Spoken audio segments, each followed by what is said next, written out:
Out of the Box with Christine, the podcast for conscious entrepreneurs. I am your host, Christine Blosdale. Yes, your very own podcast for passion and profits coach, as well as a #1 Amazon best-selling author and multi-million-dollar fundraising genius. Welcome aboard, my friend. It's going to be an amazing ride. I will be your tour guide on this epic adventure with our ultimate goal being transformation to our highest potential. And now, let's get out of the box. Hello, everyone, and welcome back to Out of the Box with Christine. I am your host, Christine Blosdale, and I am very excited about today's show because the woman that I have as my very special guest today is one of my, well, you're one of my sheroes, ELENI.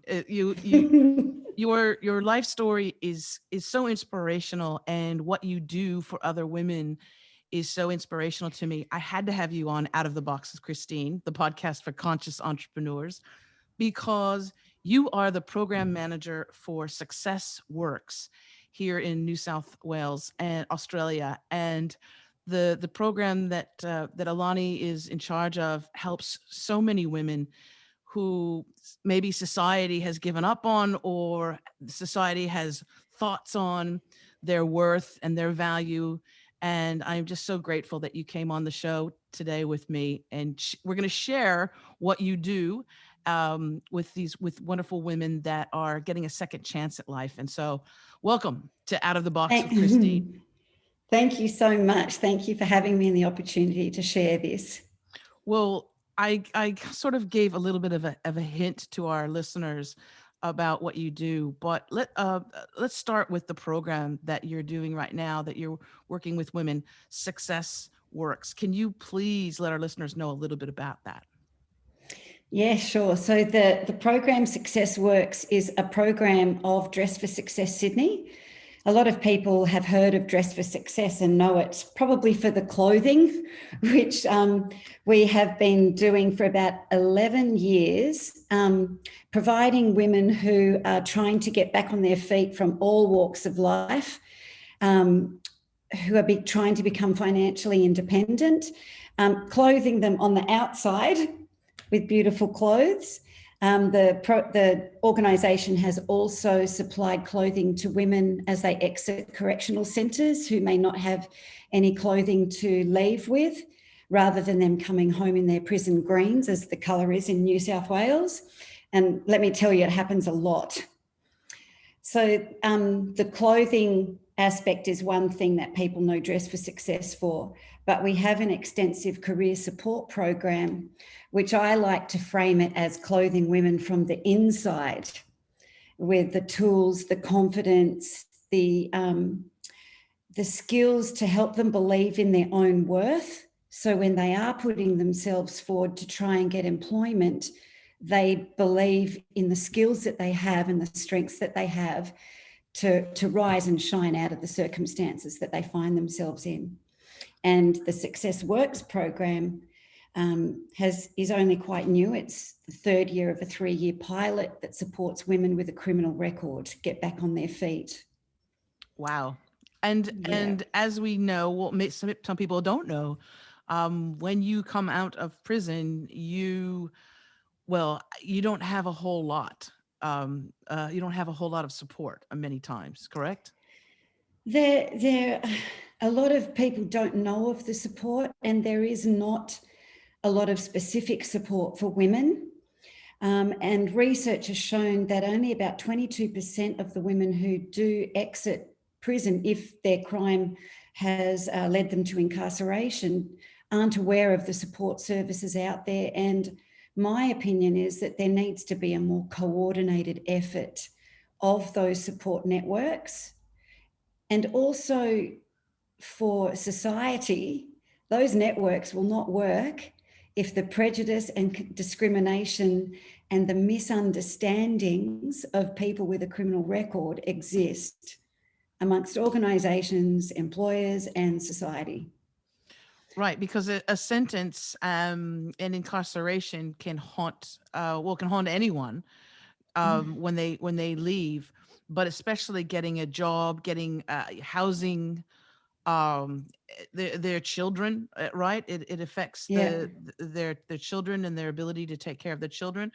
Um, Talk about, if you don't mind, what, because I know you know very well what it's like for a woman to go through the criminal justice system. Um, because it's also it's quite a wide net that catches a lot of people. Um, I'm one of these people that know, because I know the system, that number one, there's a lot of people that are in there that shouldn't be in there. They should not Yeah. be in such a heinous place. Yeah. But it captures quite a few people, doesn't it? It does. And from BOSCA, which is the Bureau of Statistics, Crime and Research, and they show that about if you look at the reasons why someone should be sentenced to prison, there are 8 reasons, according to the law, that magistrates and judges should consider that, if a crime ticks these boxes, someone should be incarcerated. For over 90% of the women that are incarcerated, point number C, one of the reasons that someone should be considered for incarceration is to protect the community from the offender. Yet from BOSCA's statistics, it shows that over 90% of women are not serious risk to the community. So there's over, let me get the statistic right, about 800 women in prison at any one time, and 300 are on remand waiting to be sentenced. Oh, whoa. Okay, say that again. So they're not sentenced, but they're in prison. Yep, they're in prison. And of the women that are sentenced to prison, the majority of sentencing is less than 6 and 12 months. So how long are they there waiting to be sentenced? It depends on the crime. It depends on the availability of magistrates. Throughout COVID last year, that impacted people that were waiting on remand. So here you have women who are sitting in prison waiting to be sentenced, probably separated from children, and over 70% of women are mothers. So there's a whole lot of I don't know. I don't like to call it a system, because it doesn't even seem like anything is logical about what is happening to the majority of women in prison. And then, so they're waiting to be sentenced. So this could be months that they're Yes, waiting, oh my, okay. could be months. And so in the meantime, if they're a single parent, which, let's be honest, there's quite a few single mothers, I would believe there's a lot of single moms who are financially trying to make ends meet and all of that. So while they're waiting, is there any consideration for the children, or is it just like, this person's a danger to society, we need to put this woman in jail until we figure out how to sentence, and then go through the whole process? Yeah. Sometimes the children, if the woman is fortunate to have family around, looked after family, but if not, then they go into foster homes. Oh my God. Okay. Yes. And you have a number of women, particularly Indigenous women, who still lose their children. I can't tell you how many. I'm not Indigenous, so I don't want to speak on their behalf, but I've spoken to Indigenous women who are involved in organisations to try and get babies back to their mums. So it's a minefield that we don't consider, because we're not in that world. And, it's not something that you put on your bucket list to experience this legal system. Right. That's for sure. Life happens.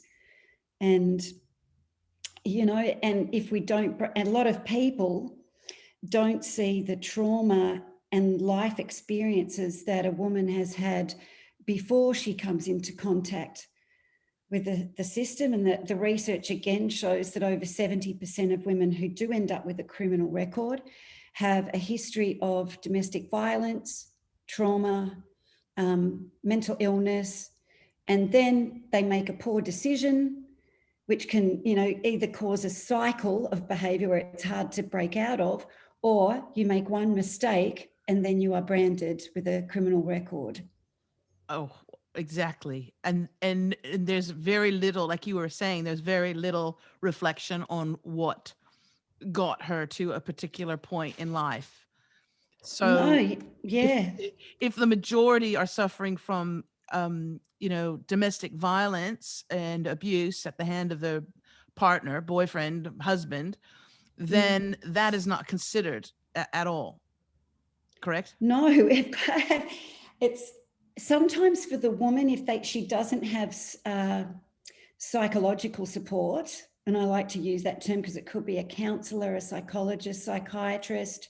And I found with the women I work, the ones that do have that support and are able to work through that process of, their own trauma before experiencing the legal system, then it's hard for them to what I call unlearn.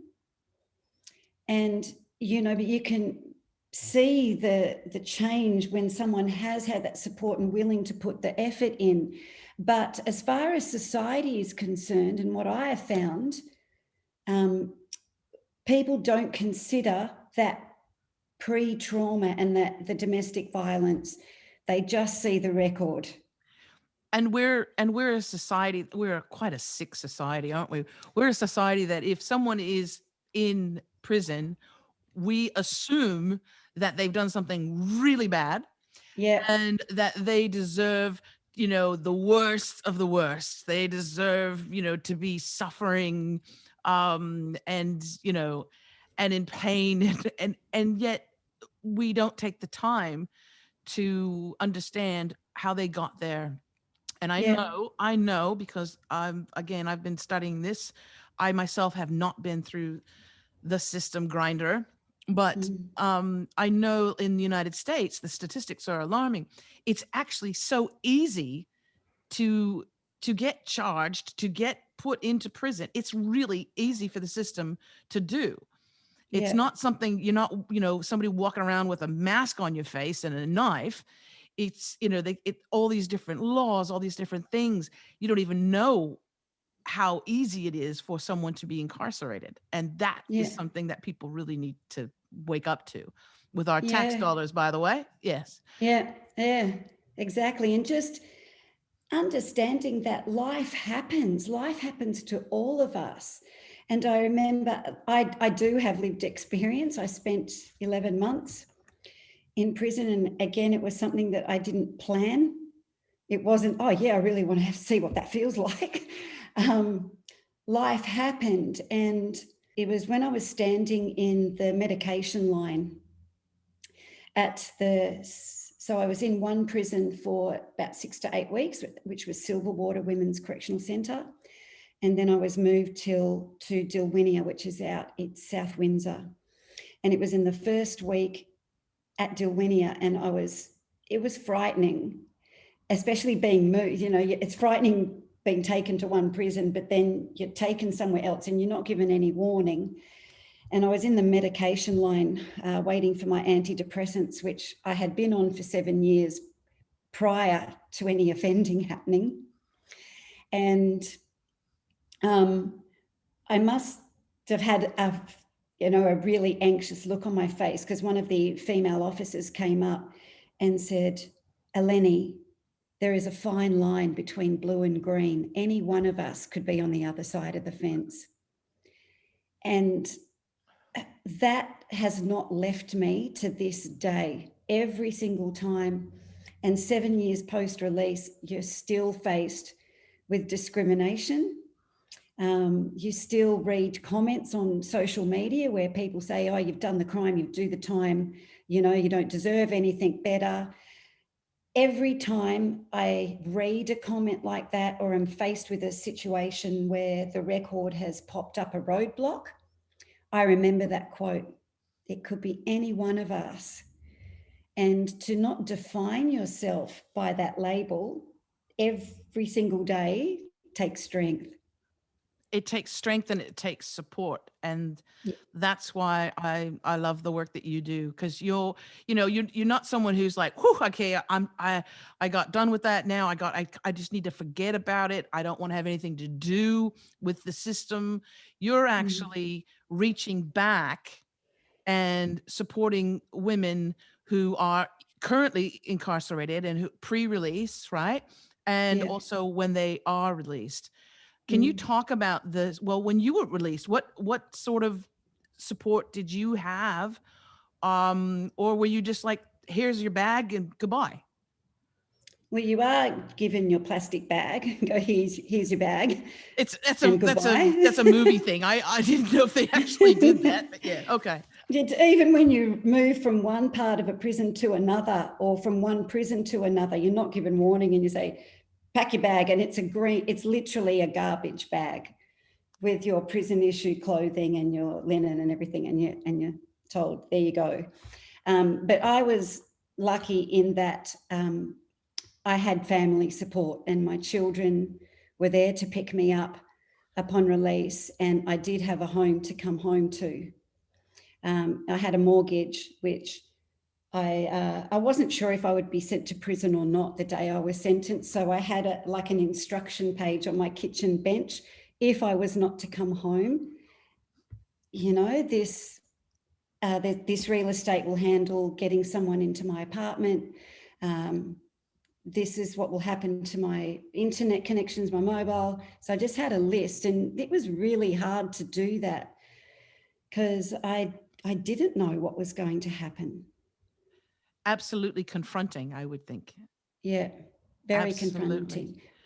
And because because you have been on the inside, Mm, I think you're someone who can share with our audience what it's like, because mm, not only have you suffered, and I know a bit of your story, not only do you suffer prior, right, before you're mm, there, mm, emotional abuse, if a woman that's there, physical, emotional, sexual abuse, but then when they're there and you are confined, mm. what are some other issues that women face once they're in there? I shudder to think about all of the challenges that one faces when incarcerated, but you can enlighten us on that subject.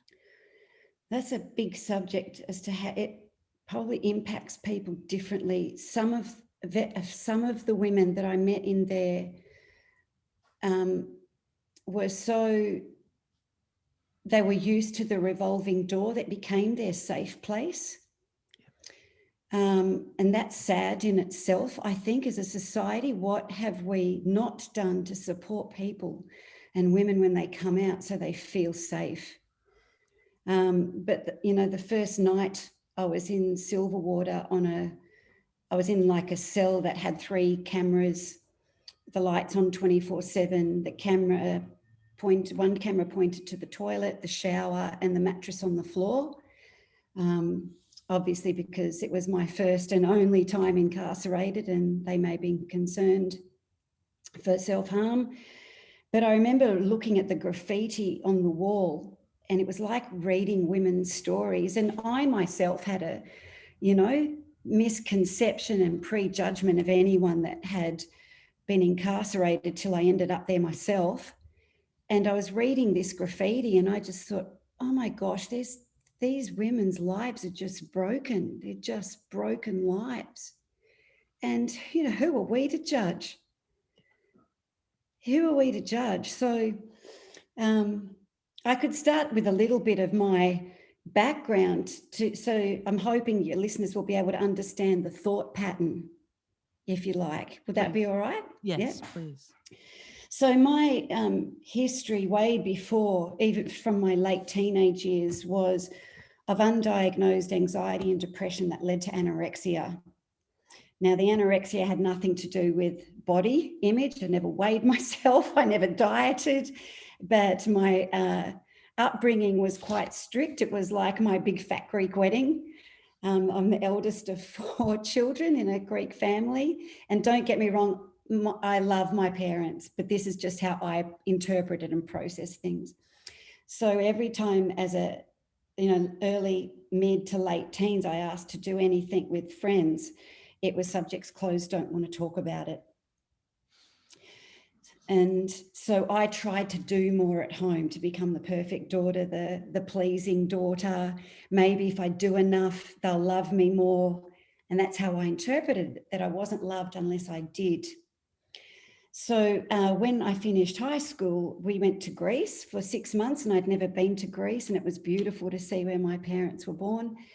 But I was sad because school was the only place I saw my friends. And so now I didn't have any means to see the friends that I'd grown up with for the last 6 years. And I just got a little bit sad. And if anyone knows some of the symptoms or early signs of any mental illness, it's change in sleeping patterns, change in eating patterns. It was never an intended diet. I just ate a bit less. And mum and dad were going, "Oh, what's wrong? Are you all right? You're not eating." And I went, "Oh, wow, you're listening to me now."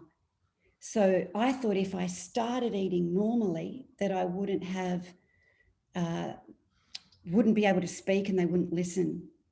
So it grew into a fear of eating, not for what I ate, but a fear of losing what I interpreted as my parents now love me because they're listening to me. And then it turned into the full-blown, lost my period for 5 years, etc. I physically recovered from that, but fast forward to when I started seeing my forensic psychologist, which my lawyer suggested I see, to address the offending and what happened and what led to that.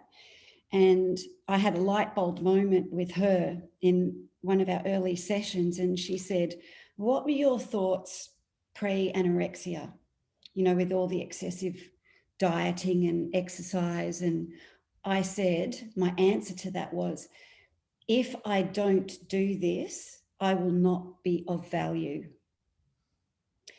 And then she said, "Okay, fast forward to just before you offended. What were your thoughts?" And I stopped and I went, "If I don't do this, I will not be of value." And completely different circumstance, but that same unhelpful thought pattern. And I just went, why did I not get help decades before, instead of living with this thought pattern of people pleasing, of low self-worth, where I felt I had to do all the time, even if I wanted to say no, that I'm not worth it to anyone, unless I perform.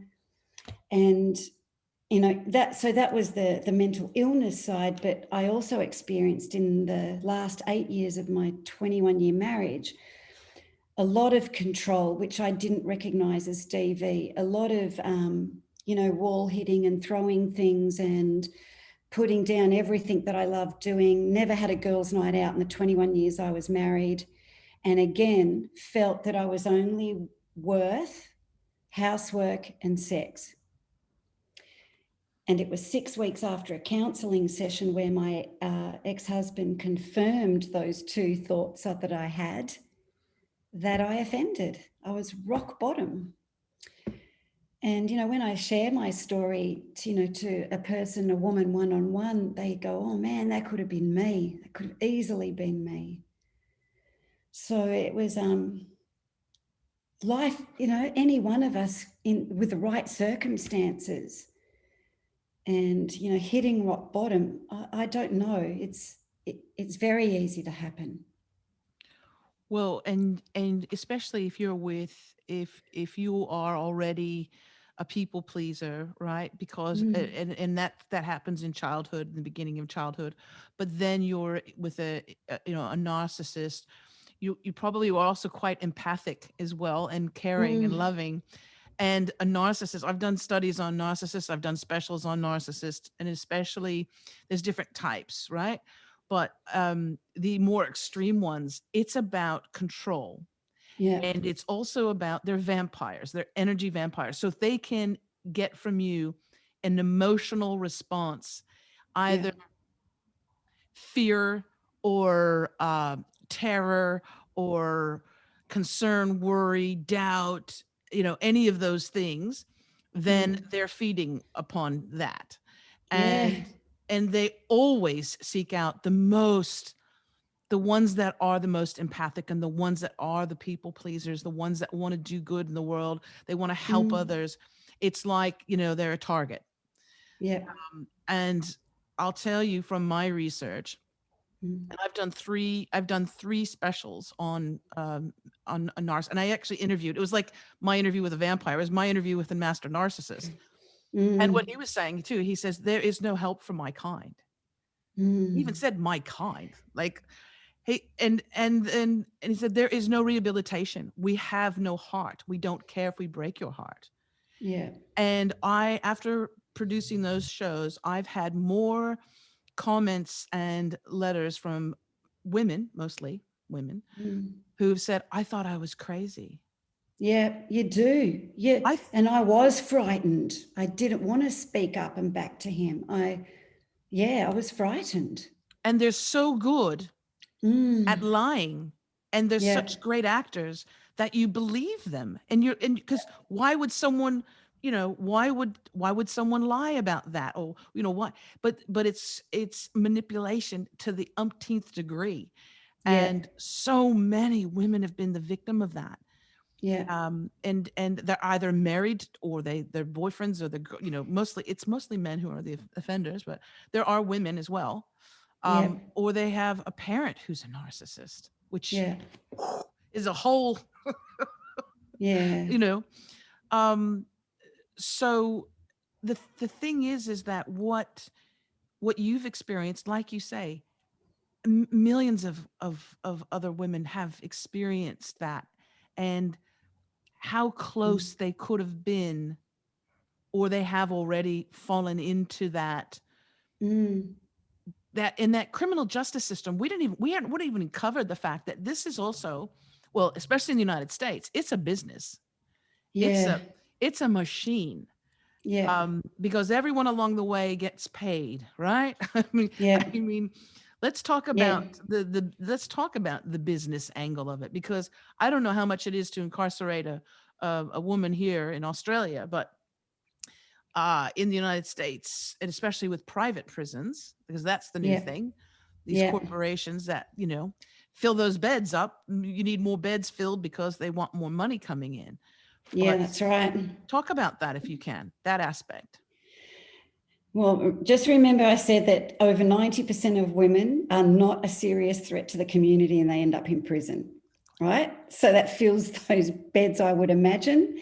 It costs, I don't know the exact number, but it's between $280 and $320 a day. I don't know the exact figure. I've read various figures to house somebody in prison. So that's, do the math. And you're not staying at the Four Seasons, and you're not eating you're not eating like organic food or anything like that. And I've had I see so many posts on prison saying, oh, you get, you're fed every day and you got your medical. And I just had to comment on something. I said, unless you've experienced this, please don't comment. You don't get any, well, where I was in New South Wales, there are some prisons that the buy up, which is like your weekly shopping list, some prisons have fresh produce, but the majority of New South Wales correctional centres, the only fresh food I got were apples or bananas when they were in season. Everything else was frozen, pre-prepared meals. I am gluten intolerant. I had to go through a medical assessment by the prison doctor to have a certificate to get gluten-free meals. When many of the meals came back, there was black mold on the bottom of the container and no cooked date or used by date on the container. So I would often show the officer, he said that, he would throw it out for me and try to get me another meal, but the kitchen was closed at, 3:30 in the afternoon. So you didn't get it. Now, I can't tell you the mental battle I had in those first few months for the anorexia thoughts not to creep back in. You're not worth it. You deserve this. You know, I had, and that was another light bulb moment at about 2.5 months in. I sat at the bottom of my cell having these thoughts of, you know, you could easily take your own life with these thoughts, and, you know, you deserve it. And I sat there and I went, wait on a minute. I've had 9 months of counselling with a forensic psych who helped me see thought patterns, and I started putting those tools into place before incarceration. So I got incarcerated and all the psychology stopped. So my rehabilitation occurred before prison. Correct. All right. Correct.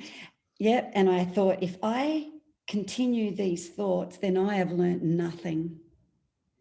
So that is, from that moment on, I vowed to do anything I could regarding mental illness, particularly eating disorders, and to support women who have ended up behind bars. Because then, what a waste. And let's talk about that, because this is the part where your consciousness really kicked in, right? So so we've journeyed with you before incarceration. We've journeyed with you a bit inside, and so now what you're doing is you're helping women that are there, that are pre-release and also being released. And let our listeners know what you're doing for those women. So the Success Works program, as I said, of Dress for Success Sydney, supports women with a criminal record. They don't necessarily have to have been incarcerated. They could have a community order. Some of them have ankle bracelets on, where they have to have their schedule, you know, given into corrective services a week in advance, so they know exactly where they are the week coming up. They might be women on a good behaviour bond, but they've still got a record. They could be women going through the drug court process, which is an alternative to incarceration. No matter what, they've got this black mark on their name that prevents them from getting employment, from getting housing, from getting car insurance, so many things. So the program builds those women's confidence up. We've got a number of workshops. They have my one-on-one support. And, you know, it's really lovely to hear the women. You could hear their apprehension when you first make that first phone call, or they first call you. You know, I'm trying to get a job, and, you know, I've got a criminal record, and, you know, I've been knocked back so many times, and I'm trying really hard. And then I could hear their fear. So I say, okay, I'm ELENI. I'm here to help you. I know exactly what it feels like because I've been through the same thing. And you hear the sigh. You literally hear the sigh. And they go, oh my God, it's so nice to talk to someone where you know you're not going to be judged and who understands what it feels like. And I thought, oh gosh, I wish we had some more employers that were like that. Because it is so scary. So part of what we do, as well as working with the women, is that we reach out to employers and we tell them about the program. We tell them that we work with women with a criminal record and the reasons why they should employ someone with a record, and to do their own risk assessment. If the offence has nothing to do with the requirements of the job, then what's the problem? And they go, oh yeah, we never thought of that. So we provide the women with mentors and coaches, even post-employment. Some women on the program have had an extensive work history, and then they make one mistake, like myself, and they've got a record, which sticks. It sticks beyond when you are leaving the prison gates. And then you've got women who may have had no work history, but they gained some skills in prison. So we build a resume from those skills, help them see these are skills that you've got. because a lot of them, think, oh, I've never had a job. I'm not ever going to get a job. I don't have any skills. So it's helping the woman see what she has got, and that this offence should not define the rest of her life. It is, I always say to them, it is something that happened. It is not you. Mm. And I say that over and over again, because unless they start believing it themselves, as I said, those thoughts are really powerful. How do you expect for anyone's behaviours to change if they're thinking, that they're not worth it? So we've had about over 90 women touch base with the program. About a third of those disengaged because the reasons we found, they have not secured housing.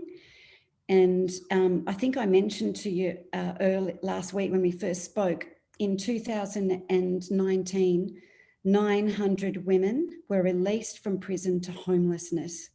Wow. Oh, wow. So it breaks my heart. They're on a Centrelink payment. If it's New Start or Job Seeker, they're told they have to apply for X amount of jobs as their mutual obligation. Try doing that with a criminal record. Every time, I remember it took me 2 years to get some meaningful employment. Every time I applied for a job, I would see the do you consent to a criminal record check?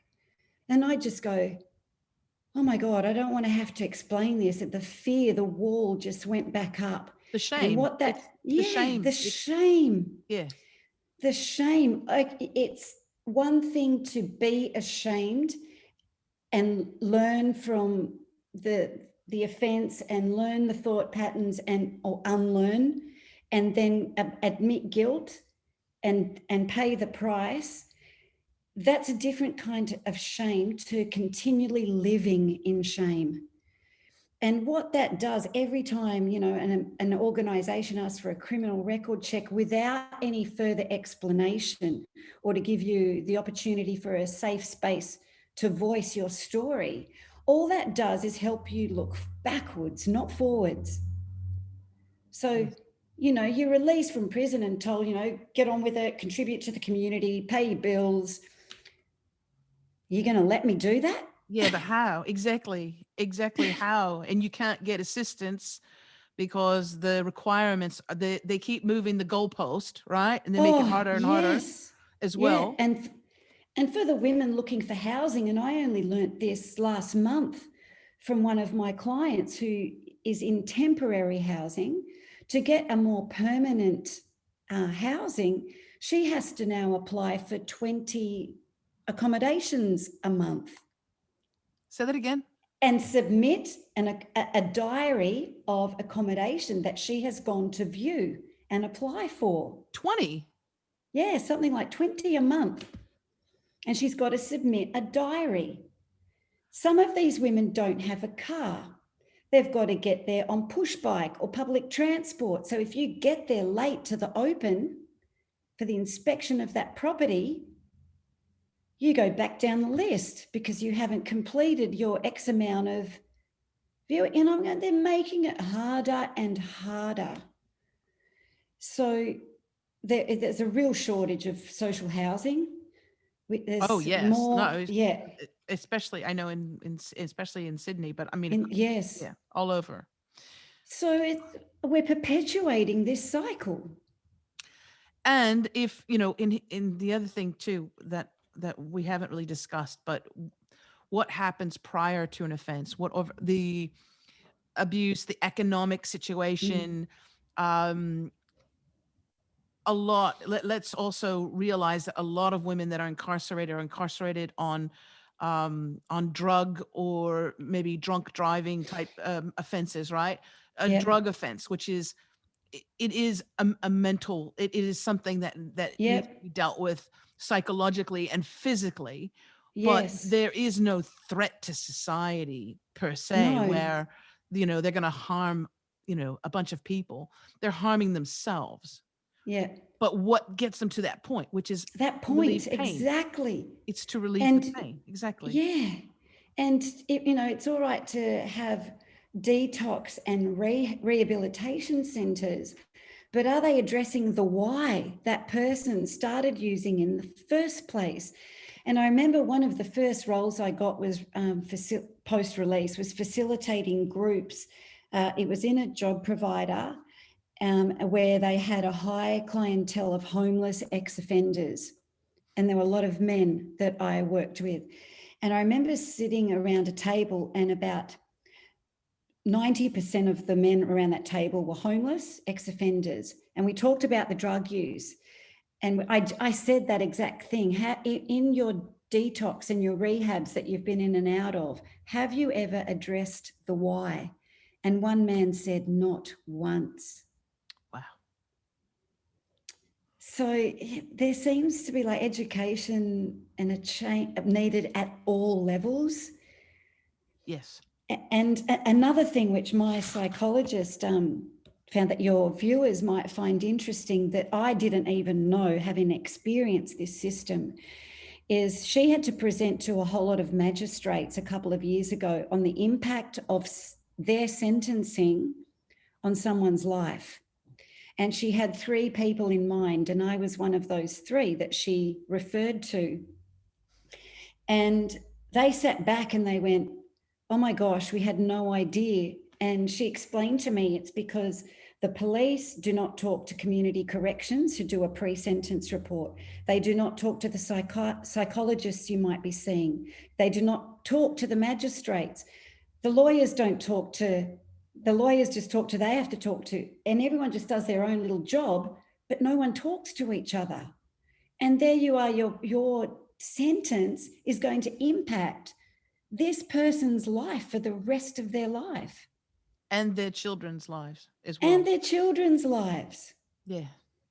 I know a woman who was incarcerated for 8 days, and she lost her housing, partner took the children away, she lost everything for 8 days. Unbelievable. Well, Yeah. believable.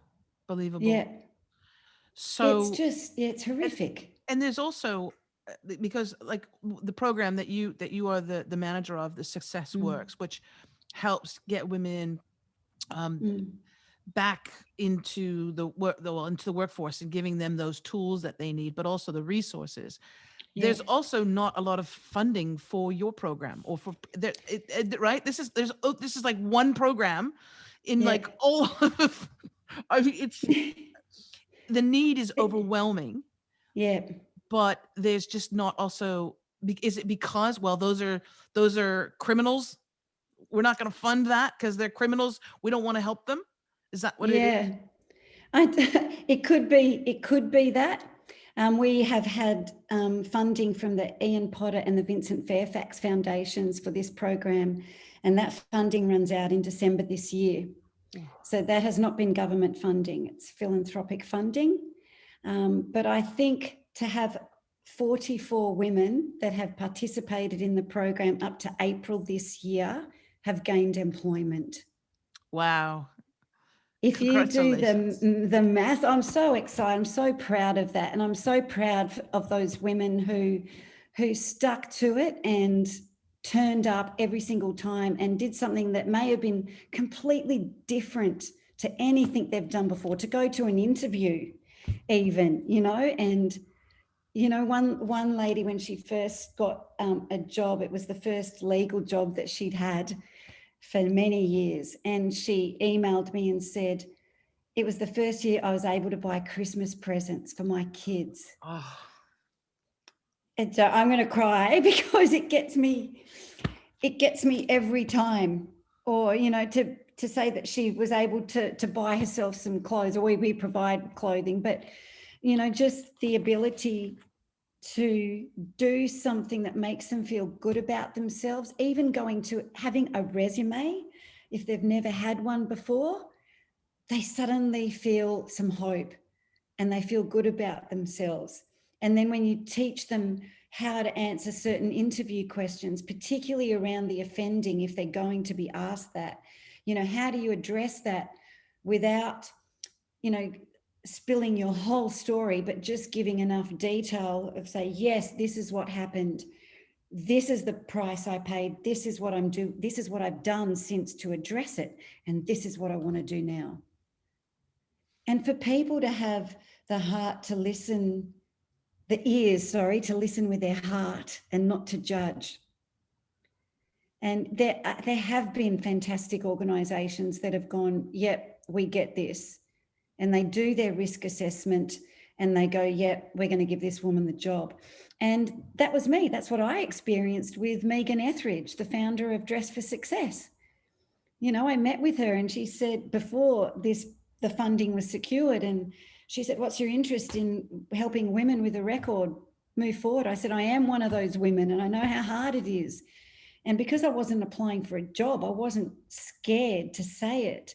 But you shouldn't be scared to say it. No. We're done living with fear. We had, years of it prior to offending, then you're frightened in prison, and you shouldn't be frightened coming out. No. And you should be supported. And you should be supported when you come out. That's why I love the organization. I think everybody should know about it. In fact, for our listeners and our viewers who are interested in supporting the work that you do, I want to encourage them we're going to put the link that they can go to. They can learn all about the program. And perhaps maybe they know of someone who needs this type of service and they're just unaware of it. They can send that link to them. But also, really, this is my request of listeners and viewers who have the ability to also support it financially in any way that you can. I encourage you to click that link. It'll be in the show notes, and make your donation to this really important organization and the work that you do. Because if there is no funding, and there is no government funding for this, which there should be, I can't. I'm like, I can't imagine. We fund, the coal industry. We fund, sending Olympic athletes over here and there and all that. But something as important as this, and that affects this many lives, it should be supported. It should be funded. And also, if you're a politician listening to this, then you need to get your act together and start funding Success Works. Yes, please. And also for those people that are, around the world, because the show is listened to people, all around the world. If you're in an area where this type of program is needed, reach out to ELENI as well, and maybe you can start an organization as well. Or if you've been through the process and you've been through the system and incarcerated, and now you want to turn your life around and help others, those are the people who have been on the inside and who have felt the pain and the shame and all of that. It's constant. But those are the people that can help those that are coming out, right? Yes. Yep. Exactly. Absolutely. Well, ELENI, I would just want to thank you so much for being with us today and sharing your story and being vulnerable and open, but also for the amazing work that you do every single day. I know you, as soon as you wake up, as soon as your eyes waking up, you're on it. But thank you so much. And you're welcome back to come on Out of the Box with Christine anytime. You give us updates, let us know what's going on. Please, the door is always open to you. I just even thought of the stuff we didn't talk about, what happened in prison that causes further trauma, but that can be another episode. Well, you know what? No, we can. No, we should address this. I think because, and I was going to go there, and then I thought I didn't want to trigger you as well. Yeah, no, it's fine. But yeah, it's not. Here's the thing, because again, society has this idea that if you're in prison, you deserved it. You're a threat to humanity. You deserve to eat on the cold hard floor and get what you get. But you are locked in, and not only are you locked in with other people who have been incarcerated and come from all different walks of life. There's gangs, there's all kinds of things, but also the actual people that are paid to look after you, so to speak, right? Talk about that real quickly. So some of the practices within New South Wales prisons are after every single visit, you are strip searched. A woman is strip searched. I was also told one time, they said, if you've got your period, make sure the tampon string is not showing. And I went, why? They said, because if you strip shirts and they see the string, you have to pull that out to make sure that you are not smuggling drugs in. So I never got used to the strip searches. If the dog squad came through your cell at, say, 4:30 in the morning, which they did, I experienced that once in the 11 months I was in. The strip search is video recorded with a camera on the floor, and you have to lift your leg to the camera. And I sat there having to go through it because I had to, wondering who the hell is going to be watching this. And, you know, for someone who her whole life thought her worth, and I'm speaking for myself, other women who have gone through sexual abuse and have to go through that strip search, I can't imagine. But for someone who always believed that it was sex that she was valued for, just that, I never got used to, even if it was no matter who did it, no matter if it was the nicest officer, I never got used to that. That's one of the videotaping, and that is absolutely like shattering to someone's soul. And especially if it's and look, you know, we could pretend, but most women have been sexually abused, assaulted. There has been something that has happened to them. And to have them become a victim again in that situation and have it be filmed is absolutely, that's a nightmare. That would be one of my worst nightmares. You don't know it's going, I never experienced it. That one time it did. So you just get told what you have to do, and then you're there and you see the camera on the floor, and you know, it's not even like an informed thing. It was like, oh, geez, you know, no.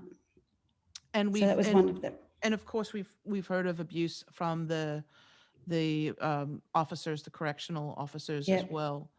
There's been a number of cases. Have you heard stories when you were there? Did you hear stories from women that were there with you? You heard stories. You heard lots of stories, whether they were confirmed or not. But since being out and seeing it in the papers, and you know, the court process going through for those correctional officers now, it happened. Oh my God. So again, they are abused, they are harmed while they're there, and then when they're let go, they're like, have a great life. Yeah. Good luck. And they were just a couple of examples I gave on top of being locked up, you know, 23 hours a day or 18 hours a day, depending on what part of the prison you're in. And, you know, working a 40-hour week for $50 a week to serve corrective services industries. You know what I mean? It's... Oh, that we didn't even get into that. That's right. Yeah.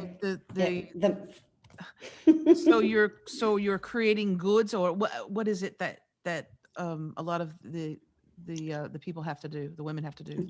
There's a range of industries depending on what prison in New South Wales you're in, and depending if it's a male or female prison. I worked in a warehouse where I learned warehousing skills that I was grateful for, but for about a 48-hour week, I might have got $52 for the week.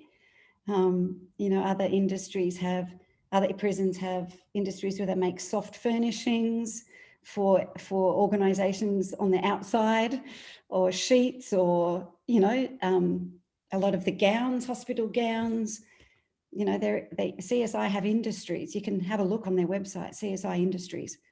Wow. So it is a business, and they have cheap labor. Yeah. Well, they have a captive labor market, don't they, as well? Yeah. I get that they might be teaching people skills, but if you're going to go out and become a gown maker. Yep.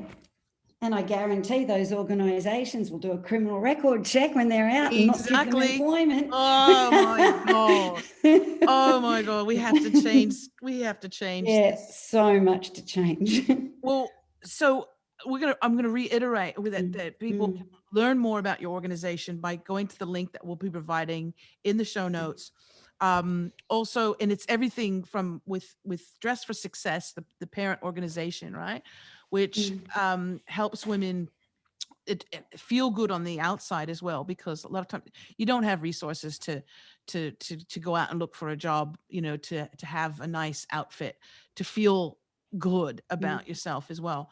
Yeah, But so we have that, but also you have all of those support mechanisms, helping women with creating that resume and getting them help and assistance in speaking with a potential employer. And yeah, if there's employers who want yes, to be a part of your wonderful organization and give women a second chance in life, and yeah, their families and the children and their yes, community, please. right? Because it's a ripple effect. That's what happens. It's a ripple effect.